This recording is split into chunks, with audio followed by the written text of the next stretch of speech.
Eu vou contar o dia em que eu fui cancelado das redes sociais e aí descobri que eu não era tão importante quanto eu pensava. Antes da gente prosseguir no vídeo, só lembrando, isso aqui é um algo pessoal. Se você curtir, tudo bem. Se você não curtir, tudo bem também. Então você não precisa curtir, se você não quiser, não precisa comentar, se você não quiser, não precisa compartilhar com um amigo que goste do vídeo, se você não quiser, e também não precisa se inscrever no canal para sempre estar acompanhando mais conteúdos, tá bom? Agora eu vou falar do dia em que eu fui cancelado nas redes sociais. Eu nem digo cancelado, não digo no sentido de haters, porque isso já tinha, não, não num volume desse, e não pelo menos público, mas eu fui cancelado no ponto onde derrubaram minha conta do Instagram, que era a conta na época que eu mais utilizava para trabalhar e postava conteúdo diariamente. Por começar, eu não tinha uma conta lá de 1 milhão de seguidores, 100 mil seguidores. Isso foi há uns 5 anos atrás, talvez, e na época eu tinha uns 12 mil seguidores.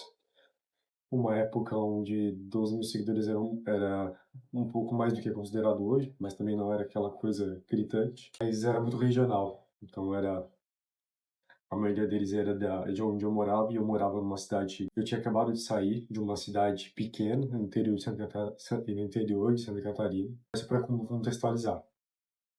Nesse Instagram eu falava sobre vida fitness, saúde e performance, de uma maneira geral. Eu vendia na época pelo Instagram, eu vendia minha consultoria online para saúde estética e performance individual, e vendia mentoria para profissionais da educação física, vendia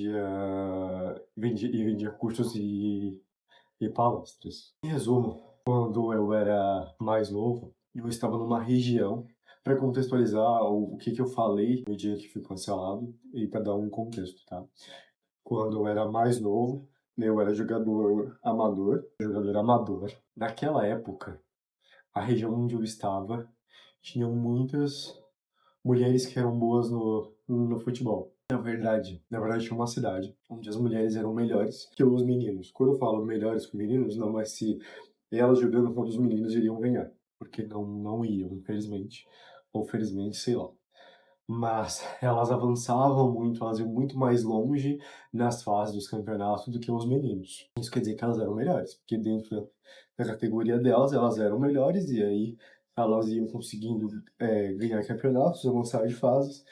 Em resumo, os meninos da cidade delas paravam na primeira fase, ou fase preliminar, e elas chegavam no regional, estadual, federal, e é Rio Fortuna, na sua cidade, para não me perder, porque se eu falar nome fictício igual eu fiz do José e do João antes, no vídeo anterior, eu não vou mais conseguir contar a história e vou me perder tudo. É Rio Fortuna, né? E eu lembro bem que eu acompanhei a Kathleen. Ela era 3 anos, eu acho que ela era 9'1". Ela era 3 anos a mais que eu, né, mais velha que eu. Então eu ia junto, e eu não jogava 9 anos. Era uma categoria antes da minha, às vezes duas, depende muito do campeonato. Mas eu lembro de com as pessoas mais velhas da minha cidade, a gente ia acompanhar e via ela jogando. E se você não sabe ainda quem é a Kathleen é uma jogadora de futebol que era de Rio Fortuna, e ela era muito boa. Eu lembro que daí eu tinha amigas da minha idade que jogavam e falavam muito dela. Quando a gente ia ver os jogos, ela era realmente incrível. E os meus amigos mais velhos que jogavam, que eram 9'1", que tinham contato com ela, que me falavam assim, que ela era incrível. Eu tinha a oportunidade de ver ela quando eram os campeonatos. Quando era moleque de bola, desk, Olesk, Jesk, esses campeonatos assim a gente via ela. Quando ela tinha ali 14 anos, 14, 15 anos. E então, eu acompanhei o futebol feminino, depois eu trabalhei com o futebol feminino. Mas só contextualizando, a Kathleen foi uma dessas pessoas que eu acompanhei, e ela foi seleção brasileira, ela foi uma Série A da Vila, eu acho que ela é a maior goleadora da história da Vila. Em resumo, ela é uma jogadora incrível, e ela fez história no futebol feminino, e eu lembro de ver ela com aquelas faixinhas ela usa faixinha até hoje, né.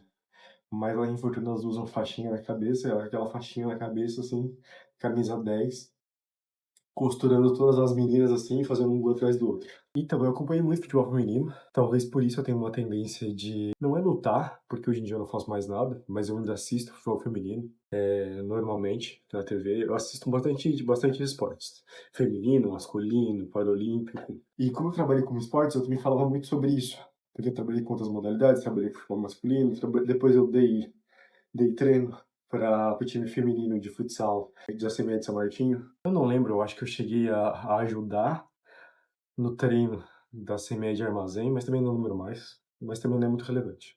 Tá, mas vamos lá, dei vários rodeios, vamos direto pro cancelamento. Estava acontecendo uma Olimpíada, e nessa Olimpíada aconteceram 3 casos de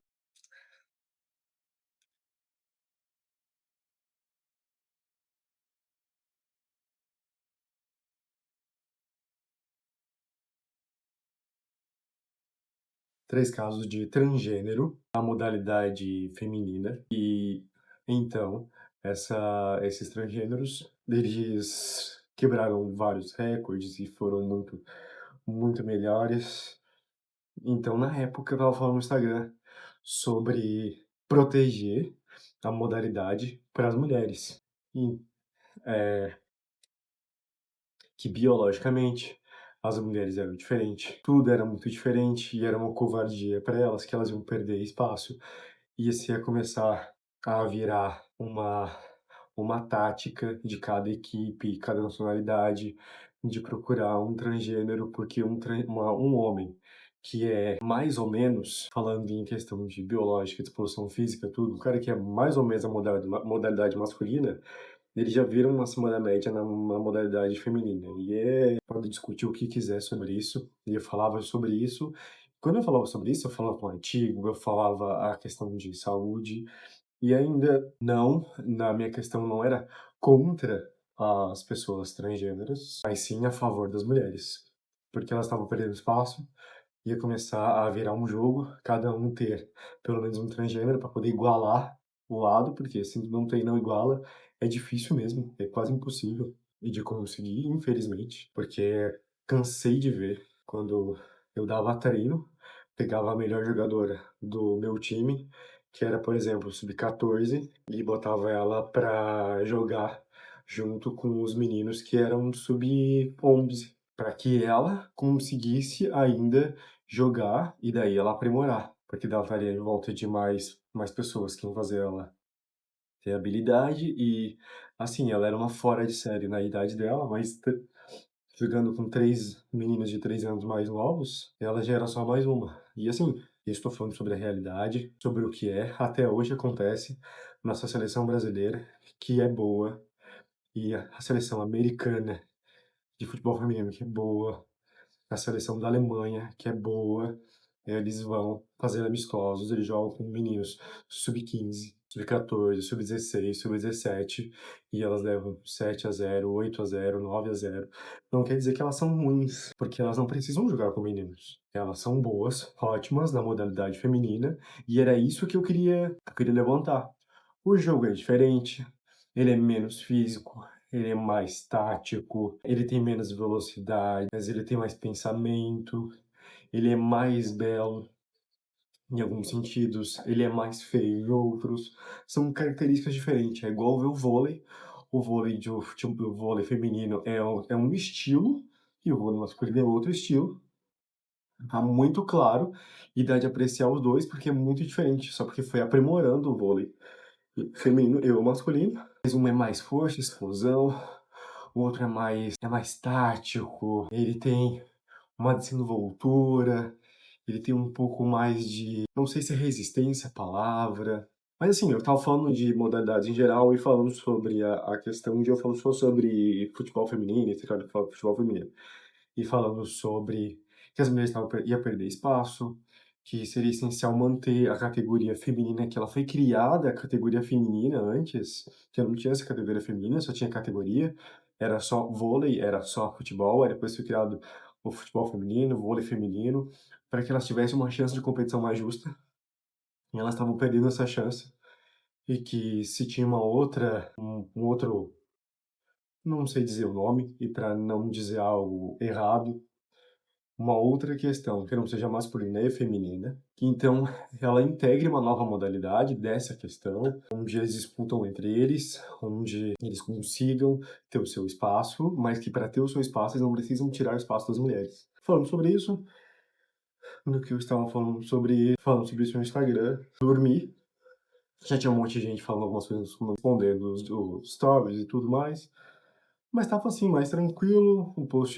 Os posts do Instagram também tinha alguns comentários, mas algo tipo super normal. Então eu dormi e acordei sem o Instagram. O Instagram não deu motivo, não deu nada, simplesmente não consegui.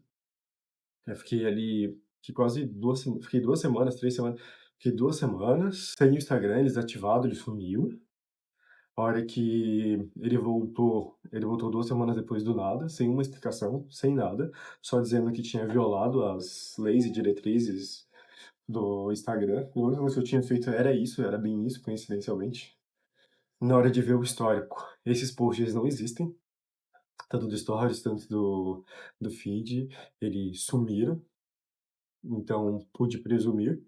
Não estava lá dizendo que foi por isso, mas pude presumir que foi por isso. E quando voltei, um stories que ele ia para 1.000, 1.500 pessoas começou para ir para 300.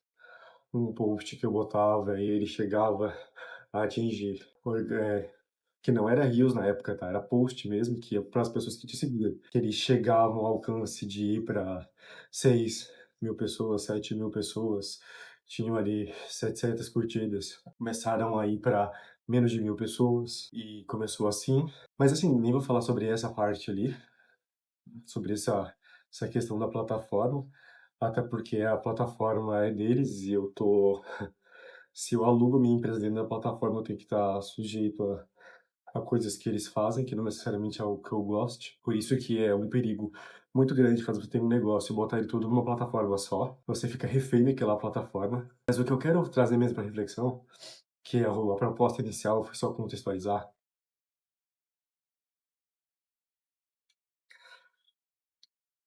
é o seguinte: eu constantemente recebia elogios nos comentários, no direct, sempre comentando que eu era muito bom, que eu fazia diferença na vida das pessoas, que todos os dias elas me acompanhavam e que eu era muito bom, que era aquilo, inflando o ego. E eu realmente pensei que eu era muito importante para as pessoas.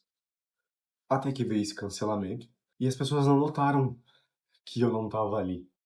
Então eu era muito importante porque eu aparecia para elas ou porque eu chegava até elas e não porque elas precisavam de mim ou porque elas realmente, não que eu fosse ruim para elas ou que não é que elas estivessem mentindo para mim, mas a importância era porque eu aparecia para elas e não porque elas precisavam de mim. Desses 12.000, tinha 12.500, eu acho, alguma coisa assim. De 12.500 pessoas que me acompanhavam, vamos falar aí que 30% realmente gostavam de mim, isso já dá mais de 3.000 pessoas. Disso não deu 100 pessoas e acabou percebendo que eu tinha ficado 2 semanas e meia, quase 3, sem o Instagram desativado, e depois ele não chegando para ninguém, depois eu não conseguindo fazer post, é verdade, porque eu fiquei depois mais 3 semanas sem poder publicar. Não, 2 semanas sem publicar, 2 semanas e um pouquinho.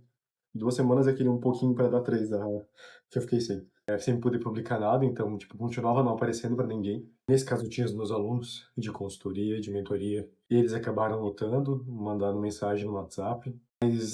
Acho eu que seria mais por uma comissão de. É porque eles me repostavam, eles me marcavam nas coisas que eles faziam, que era o treino, a rotina, e de repente não tava lá, eles provavelmente ficaram meio preocupados em que eu tivesse bloqueado eles ou alguma coisa do tipo. Mas assim, mesmo assim, eles notaram, então, os meus alunos, alguns amigos bem próximos perguntaram se eu tinha desativado, alguma coisa assim. E naquele momento eu aprendi que eu. Não sei se eu aprendi ou entendi que eu não era tão importante quanto eu pensava. Não que eu não, que as pessoas não achavam verdadeiramente o que elas falavam, eu acho que elas mentiam, talvez algumas mentissem, mas não era, eu acho que era muito mentira. Eu acho que era muito conveniência. E o que eu posso para refletir sobre isso você tem suas redes sociais, você tem a sua importância, você é muito importante, mas você é importante à medida em que você aparece ou na medida que você faz falta?